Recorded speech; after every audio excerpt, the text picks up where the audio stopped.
Good morning, everyone. I hope you had a lovely grazing out there. Feeling full. Happy to digest some more information. It's a real pleasure to be here. I do come with a warning, or several. I hope to trigger you, and I do endeavour to trigger you, your perceptions of the world and agriculture and what we do. And I come with big energy, so hold on. It's been really interesting pondering the why, and the first question I posed to Hannah was, why did you wake up this morning?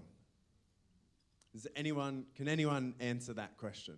Why did you wake up this morning? One at a time, give me to come here? Circadian rhythm, terrific. So, yeah, beyond that, the simplest thing I could come up with was I had no choice, just came to me. It was something I had to do, right? It's something, the morning came and up we went, and Tim arrived to this world once again, and away we go. And I think in agriculture, most of us are driven from something that we actually cannot conceptualize. We're driven from something within us. And when I say that, I get a tingle under my skin. Because we're the luckiest people in the world to manage this land. But I do believe, and Cam, you inspired me to go a little bit harder on this, that if we are to heal our land, we must first heal ourselves. And if we look through society at the moment, our greatest struggle is that we have abusive men controlling others due to them not being able to control themselves. And if we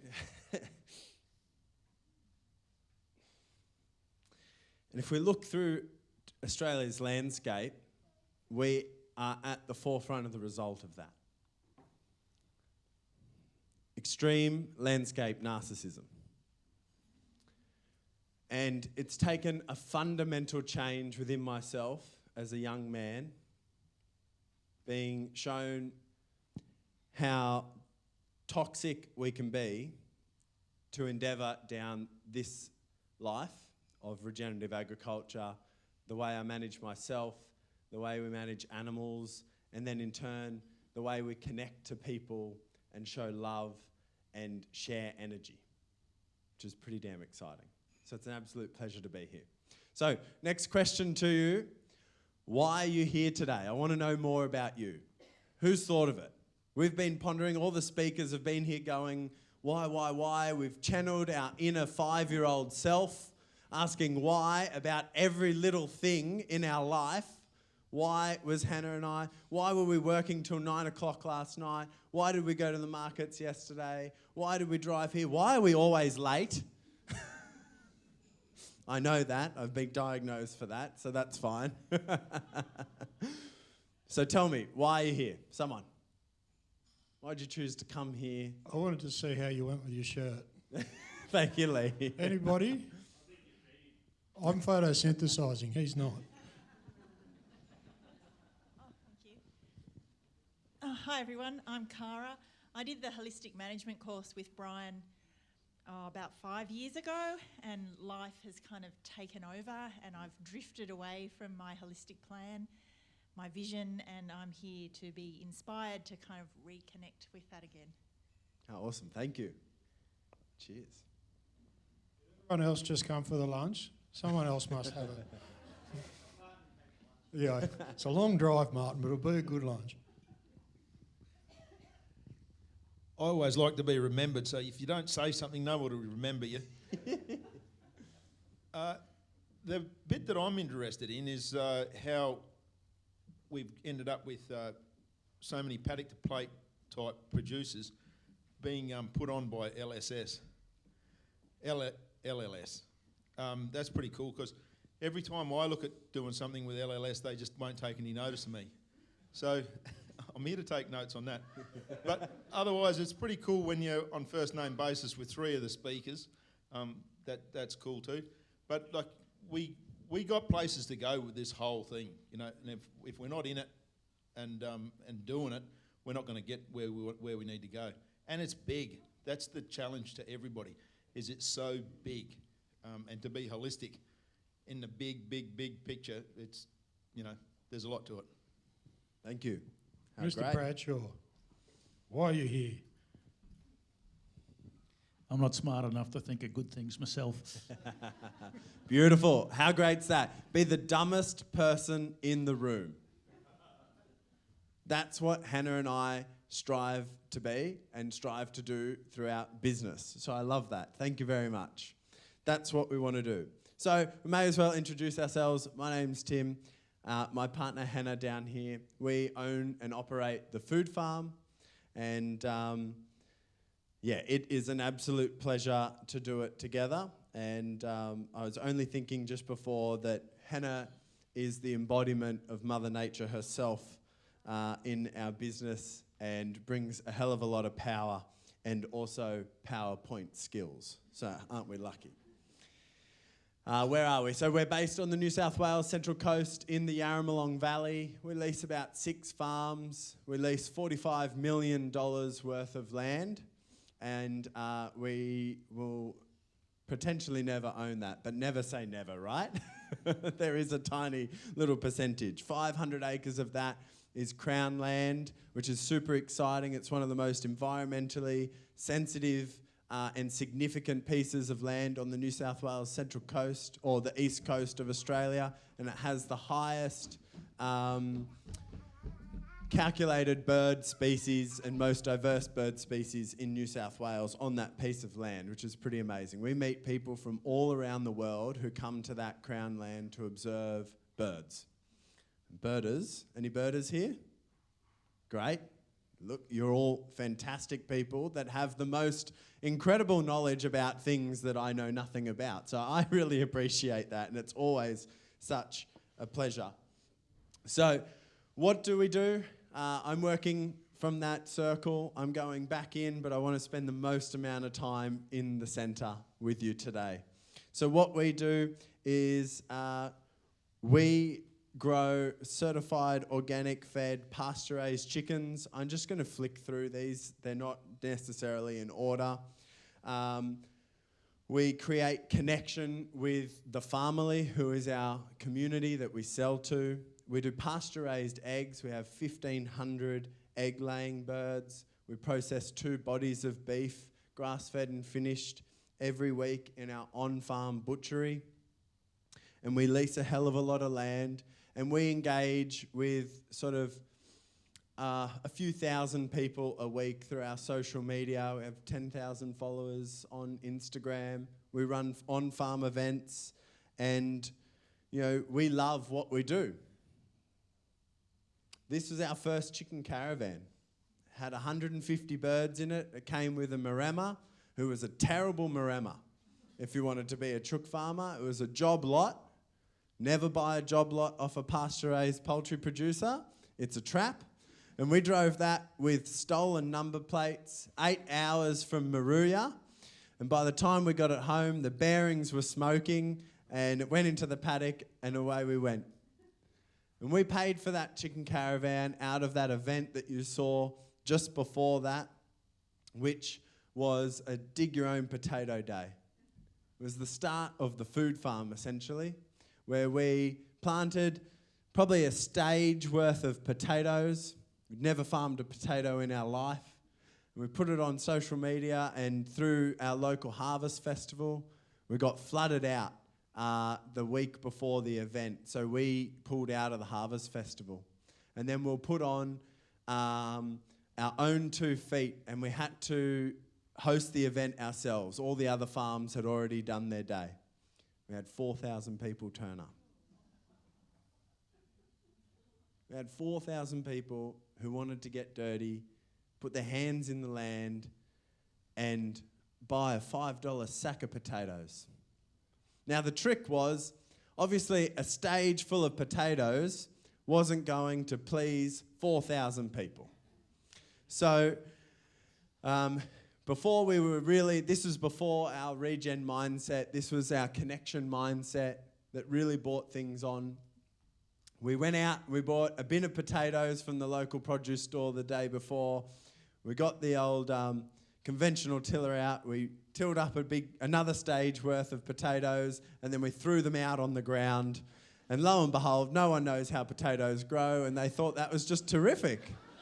Washed potatoes in a paddock. That's how it works, right? So it was really exciting, and I think this is what really fired something up in us, and something that drives us today, and why we do what we do truly is because of connection. And I think that connection and that need for us to connect with our consumers came from a lack of connection with our families. And so Hannah and I have always strived to find people to connect with and to show them the love that we strived to have. There's young Tim. I did demos and I talked about cows and things. People loved it. It was terrific. There's some they're the potatoes we grew. They're awful. Hence why we got into animals.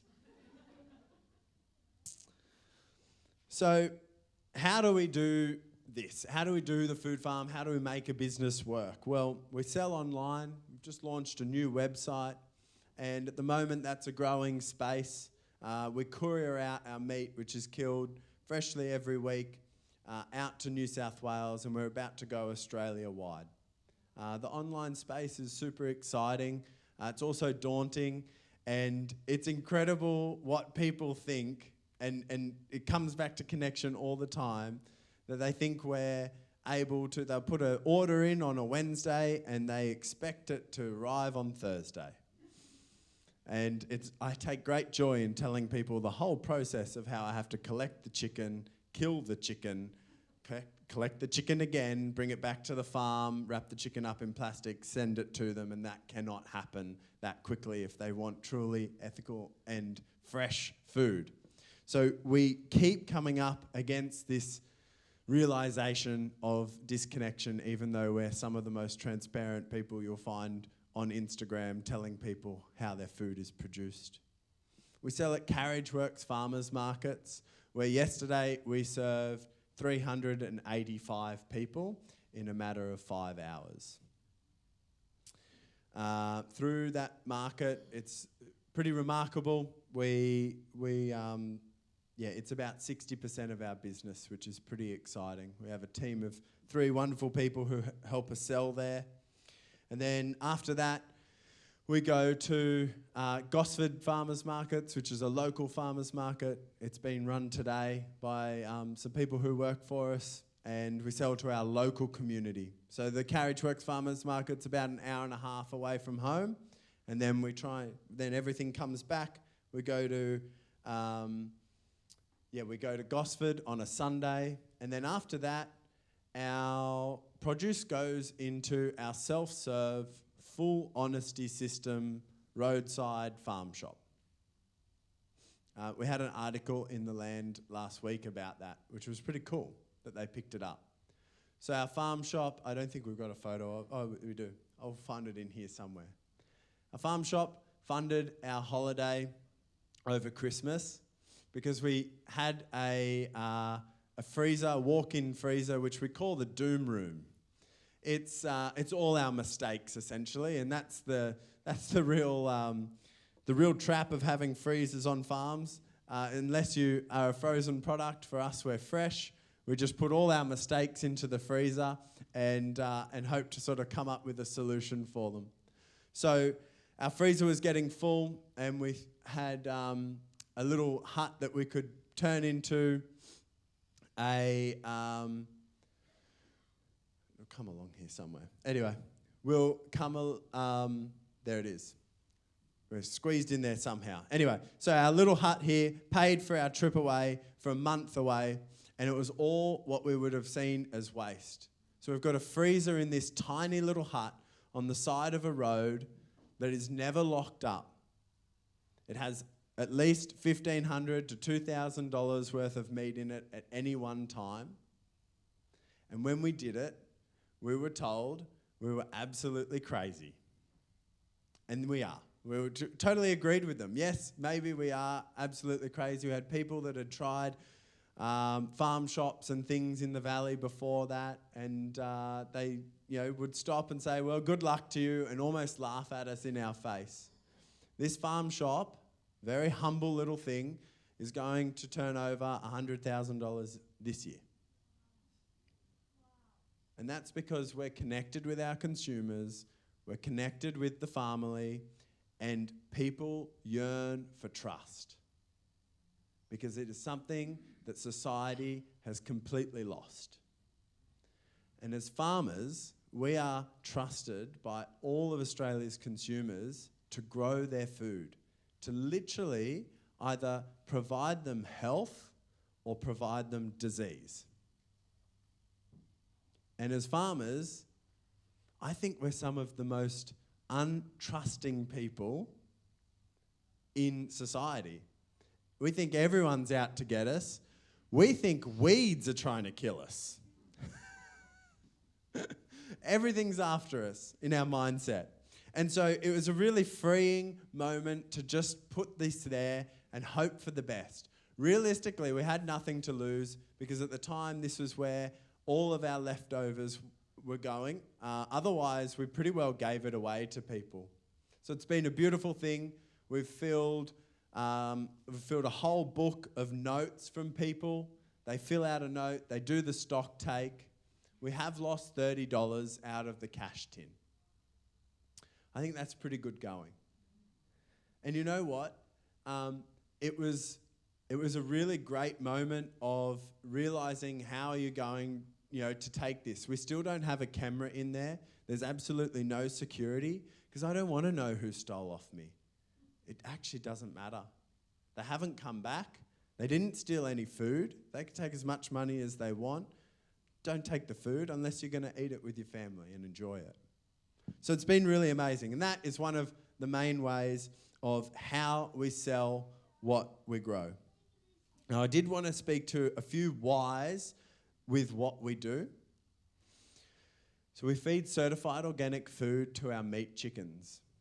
I think one of the traps in Regen is that we'll use the term and coin the term of beyond organic. And I think with a meat chicken, they eat a hell of a lot of food. Their conversion is astronomical. It's amazing.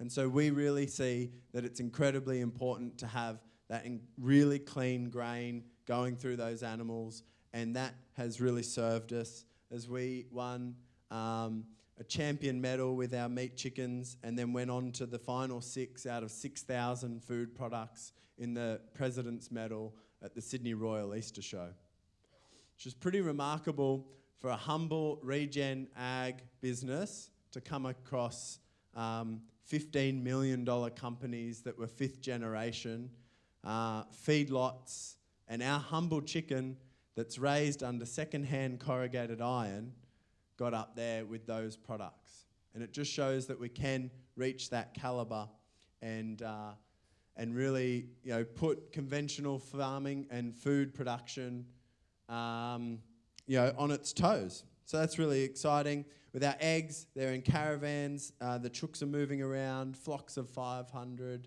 and we've got Maremma dogs looking after them. And I wouldn't do it any other way. The question with that is why not?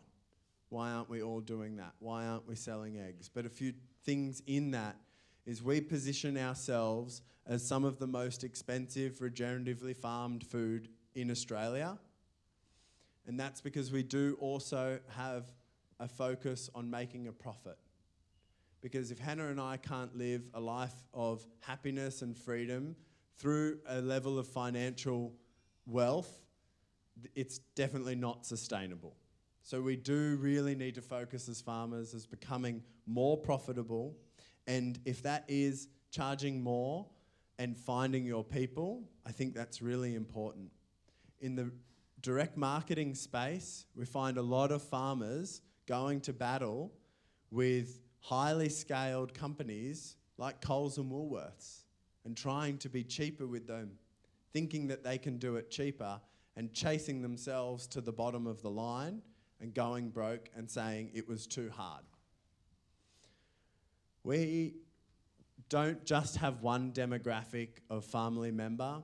We have people that will buy one steak with change at the markets because they value food as their top priority. I have customers and clients and neighbours that are worth hundreds of millions of dollars that choose not to buy our food because they perceive it as too expensive. Valuing food is a personal alignment, and anyone will afford good food if they choose to. That is ultimately what we have discovered with, working with the family and everyone that we serve. It's pretty remarkable.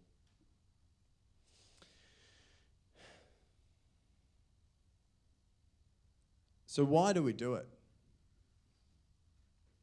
It is the most difficult question. And so what we thought we'd do is take a couple of moments to help you discover why we do anything. Now, Hannah and I are pretty lucky to have some great business mentors. And one of the tools we use in our life is how lumpy is life? And is this wheel free-flowing, and how are we feeling? So we look at the wheel of life here, and we've got 8 life categories below. And pretty well you want to do 2 circles here. You want to rate how you feel your life is now. So the middle of the circle being, you have no family and friends, and out the end there at 10, that your life is full of family and friends. This can be totally, within you. You don't need to share it with anyone, but it's a really great way to see how your flywheel is turning in your life. So you want to do one line, the first line, or dots, sorry. You want to rate it with dots. And then you'll draw lines between it to see how lumpy your wheel is. And so you'll do that one first, how you feel your life is now. And then the second one is how you'd want to.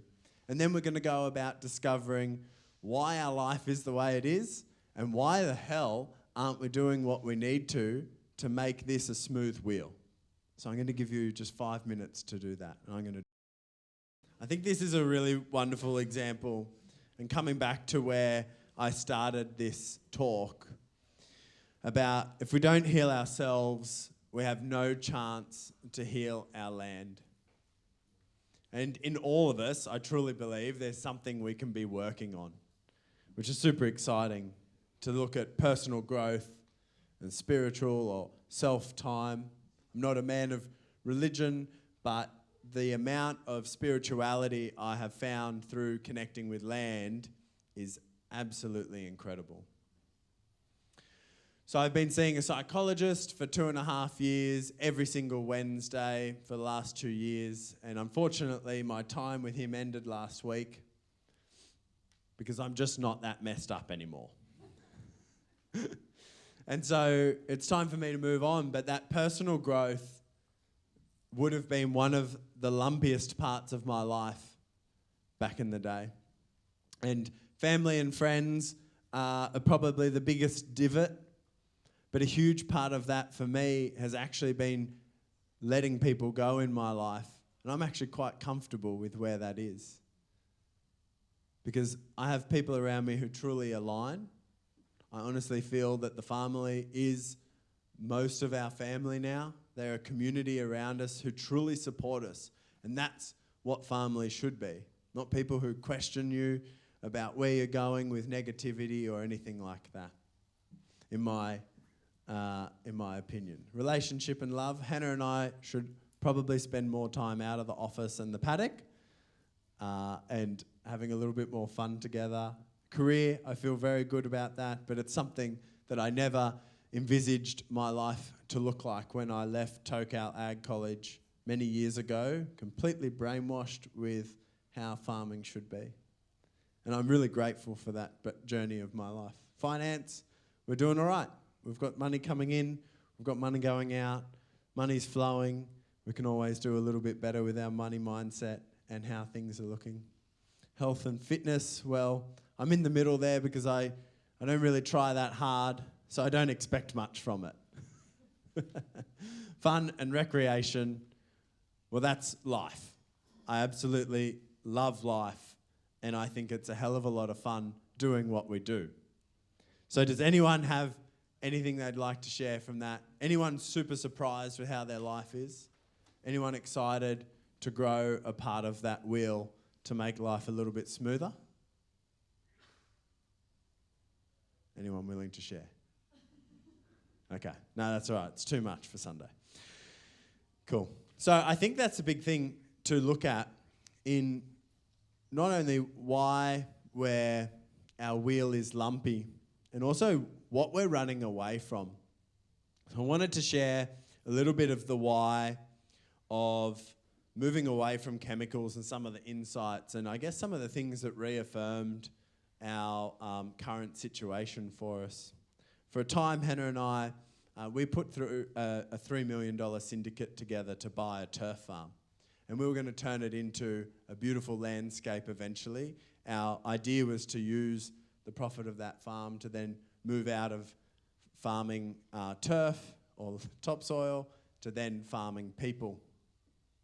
And the inside of that was not only how toxic that landscape was to the environment and to itself, but also to the people.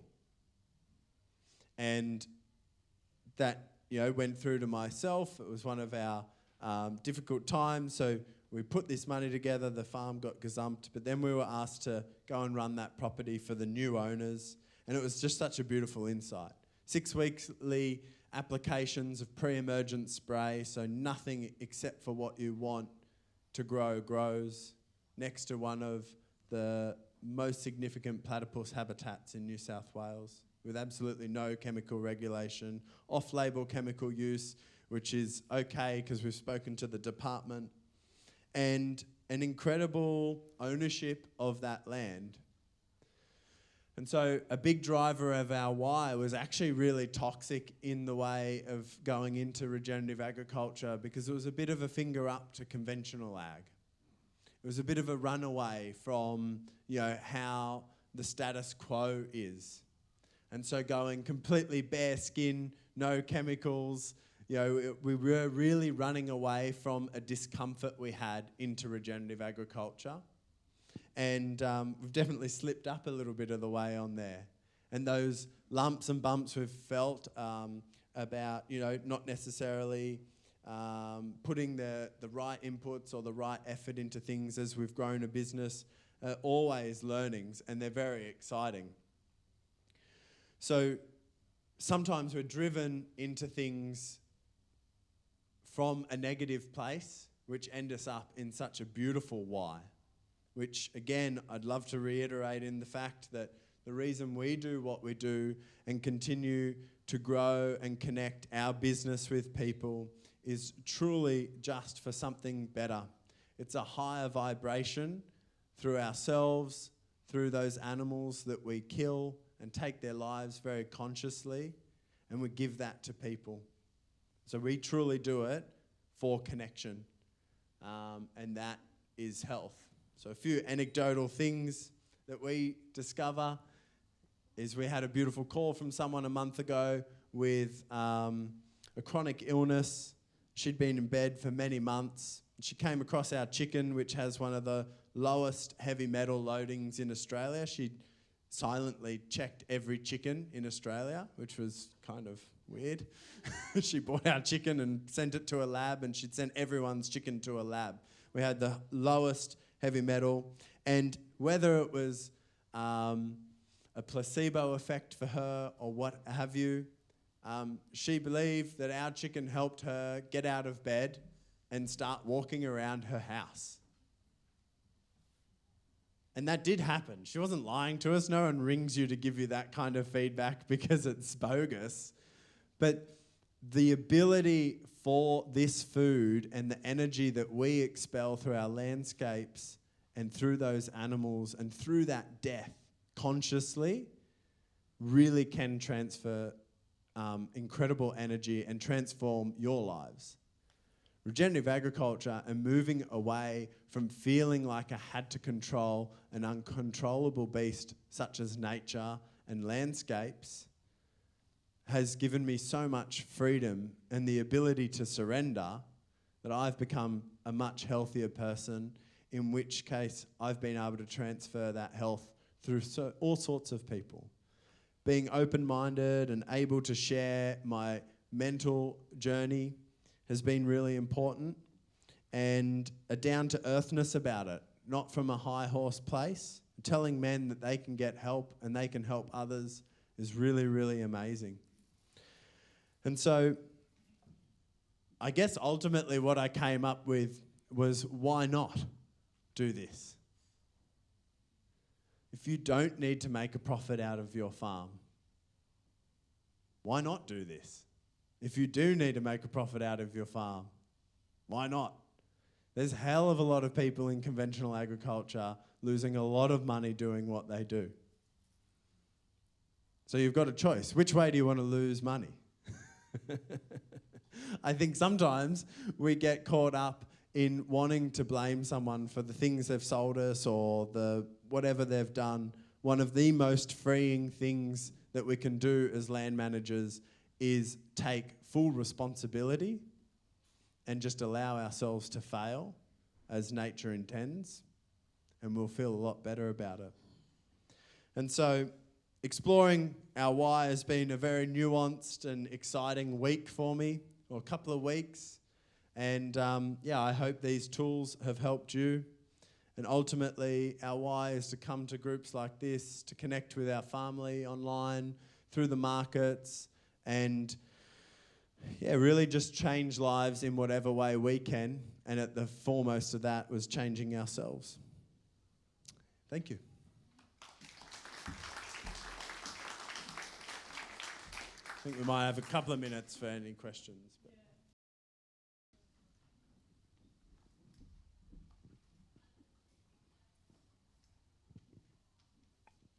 Hi, Tim. Very heartwarming talk. I just wanted to find out how long it took you to get the connectivity with the community, because that was the driver, you're saying, for the food place. Yes, and the people around you trust you and know you. So how long did it take? Weren't looking for it. The event we put on with the potatoes was definitely, sort of this aha moment where just naturally people wanted to connect. And so a huge part of that is open-heartedness and allowing people to connect with you. I speak to so many people about agritourism all the time, and so many farmers are afraid for people to be on their land. It's like them getting into bed with you without you saying, please come to bed with me. It's their home, it's their place. And so, we can be this closed gate policy. And I think sometimes like biosecurity is the best excuse for farmers to never let anyone ever near them. And so I think just being open was probably a big part of that, transparency. People are really attracted to that. On social media, it's a hard slog with connectivity, but it is just about being a little bit different. It's about telling something different. But I think the other thing is understanding that the people who are meant to connect with you will, and the people who are meant to leave you should. Don't hold on to them. Yeah. Hey, mate. If there's anything that you could change in your journey to where you are now, what would that be? Just one.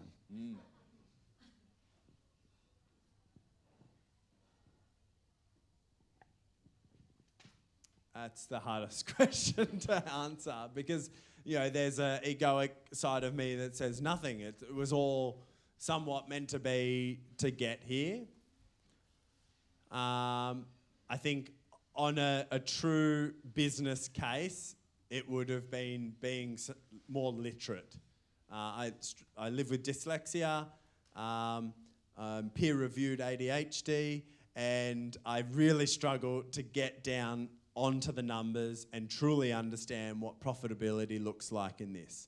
We would have made a lot less shiny decisions and really focused in earlier if we'd have had the knowledge to do that. So yeah, support to have known our numbers better, but to caveat that, we wouldn't be as successful as we are if we had have only focused on the numbers and not led with our heart too. Tim, look, I love your passion. I love the way you think outside the square. I was in the food business for 50 years and still are a little bit, and we did things differently and was told I was an idiot, stupid, couldn't pass your crop, and we were running a paddock to the plate business long before social media. Used to print our own newspaper and give to people, never with a price. You'll always remember the quality long after you forget the price. And one thing I learned, if you're looking at a financial side of it, if you have a win, tell the world. If you have a fail, tell nobody. And strive and sell quality. Make your own market like you have with that shed and do something different. And we did that in business for years, and I probably had one of the best little food businesses on the North Shore of Sydney for 20 years. And you build your own thing. And people would come to me and I'd want to do something on the farm and they'd say, we can't do that. And I'd say, I don't want to can't, I want to know how. Don't tell me we can't, there's no can'ts here, it's how we do it. And good on you, keep it up. Thank you. Cheers.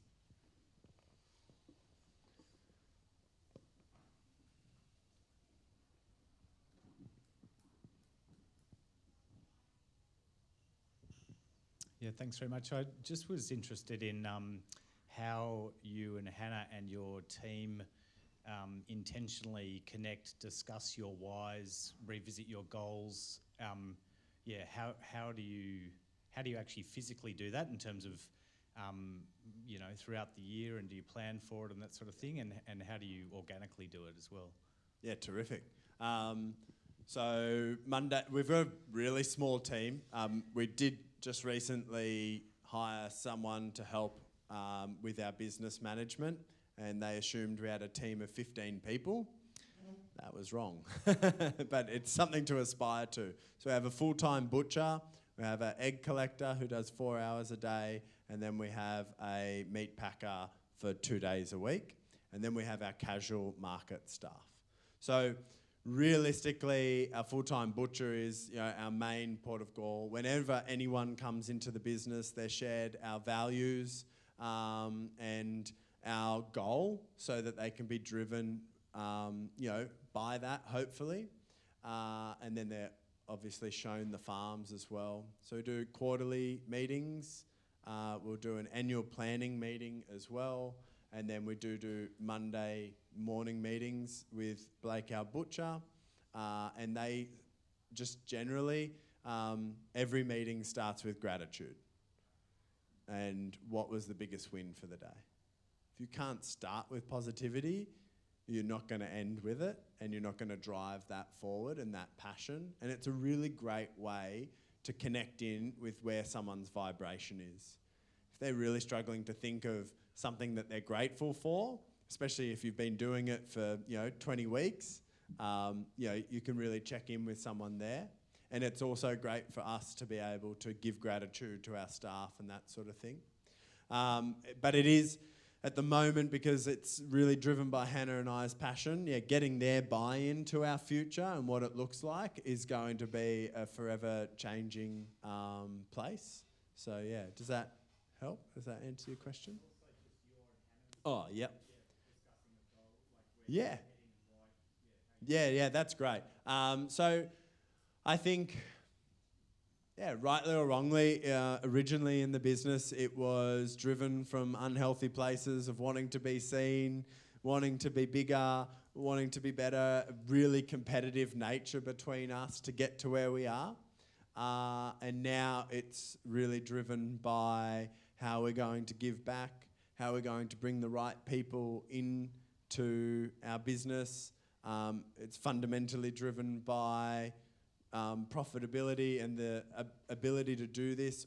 Hannah, we hold no debt. We have no equity beyond tractors and cows, which banks don't like. What's wrong with them? So we have very limited space to drive growth besides cash flow. So that they're massive drivers. How do we reach more people? How do we make every dollar count? How do we sell dried chicken feet for $2? What can we do that way to drive our dreams?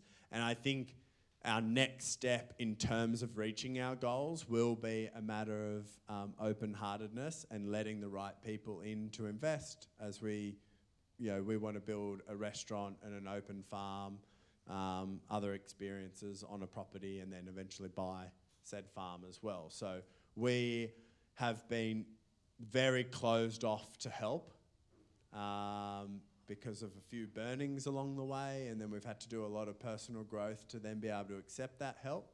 And so that's going to be our next journey into letting the right people in and growing beyond us, because we've reached that limit.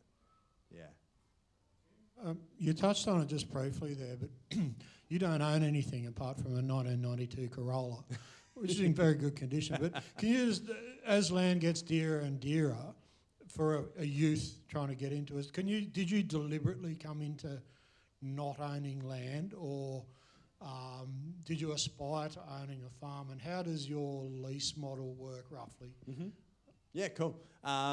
It's a bit of a nuanced one. So when I went to Tocal Ag College, learnt conventional agriculture and came out of there, and at one stage I was working, contracting and managing sort of 36 farms on the Central Coast. It was pretty wild, and I call it fairy floss farming. So I was making beautiful green grass and doing a lot of egoic farming, trying to make these sort of seed supplier photo farms. And I call them fairy floss farms because as soon as that grass was utilised, it'd disappear, or there was nothing to it like fairy floss. As soon as you put your tongue on it, it just disappears. And so we've got all these beautiful green lush paddocks with absolutely nothing in them. And so I did grow my name as the farmer to go to in terms of knowing what I did. So a lot of our original lease blocks, so we used to run around 9 farms, and now we've been able to really bring that into, it's 5 actually, so which is great. A lot of those opportunities will come to you. The Crown land, the 500 acres where we run all our cows, that was something that we'd sort of expressed interest in during the drought, but someone was making a hell of a lot of money off that farm trading cattle, and then as soon as the price jumped, he couldn't afford to run his business anymore. And so he dropped that, and then we were allowed to come into that property. And then the rest of them are all just great relationships. Some of them we're on virtually for free. Some of them we've put our chooks over and that sort of thing. We have spoken to people about them paying us to have their chooks on there, and our chooks on there, instead of paying for manure. That had its own logistical issues that we didn't want to go driving to our chooks as much. With the Crown land, we pay a very specific rate. We're capped with our cow numbers, and we do what we can, but we love it. Like, that's the biggest piece of grazing land on the Central Coast, and we've got it. So yeah, it's really interesting way of going about it.